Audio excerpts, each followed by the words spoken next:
കുറുക്കനും വിറകുവെട്ടിയും. ഒരു വലിയ കാടിന്റെ ഓരത്ത് കുന്നൻ കുഞ്ഞ് എന്നൊരു കുറുക്കൻ താമസിച്ചിരുന്നു. എളുപ്പത്തിൽ എങ്ങനെ ഭക്ഷണം സംഘടിപ്പിക്കാം എന്നായിരുന്നു അവന്റെ എപ്പോഴത്തെയും ചിന്ത.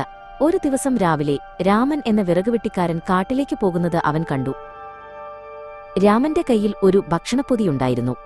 അത് കണ്ടപ്പോൾ കുന്നൻ കുഞ്ഞിന്റെ വായിൽ വെള്ളമൂറി. ഇന്ന് ഉച്ചയ്ക്കുള്ള ഭക്ഷണം എളുപ്പത്തിൽ കിട്ടും, അവൻ മനസ്സിൽ കരുതി. അവൻ ശബ്ദമുണ്ടാക്കാതെ രാമനെ പിന്തുടരാൻ തുടങ്ങി.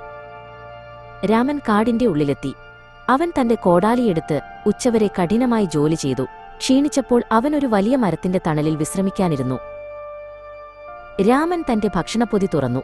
നല്ല ചൂടുള്ള ദോശയുടെയും ചമ്മന്തിയുടെയും മണം കാറ്റിലാകെ പരന്നു. കുറ്റിക്കാടിന്റെ പിന്നിലിരുന്ന് മണം പിടിച്ച കുന്നൻ കുഞ്ഞിന് സഹിക്കാൻ കഴിഞ്ഞില്ല.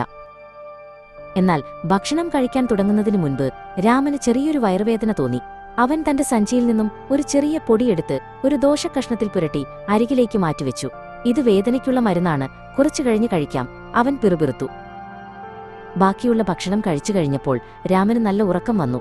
അവൻ ഭക്ഷണപ്പൊതി അരികിൽ വെച്ച് ആ മരത്തണലിൽ ഒന്നു മയങ്ങാൻ തീരുമാനിച്ചു. ഇതുതന്നെ തക്കം. കുന്നൻ കുഞ്ഞ് പതുക്കെ തന്റെ ഒളിസങ്കേതത്തിൽ നിന്നും പുറത്തുവന്നു. അവൻ കാൽവിരലുകളിൽ നടന്ന് ഉറങ്ങിക്കിടക്കുന്ന രാമന്റെ അടുത്തേക്ക് നീങ്ങി. ഒരു നിമിഷം പോലും പാഴാക്കാതെ അവൻ അരികിലിരുന്ന ദോശക്കഷ്ണം വായിലാക്കി ഒറ്റയടിക്ക് വിഴുങ്ങി. ഹായ്, എന്തു രുചി! അവൻ സന്തോഷിച്ചു. എന്നാൽ ആ സന്തോഷം അധികനേരം നീണ്ടുനിന്നില്ല. പെട്ടെന്ന് കുന്നൻ കുഞ്ഞിന്റെ വയറ്റിൽ ഒരു വലിയ ഉരുണ്ടുകയറ്റം. വേദന കൊണ്ട് അവൻ നിലത്തു വീണുരുണ്ടു. എന്റെ വയറ്! അവൻ ഉറക്കെ കരയാൻ തുടങ്ങി.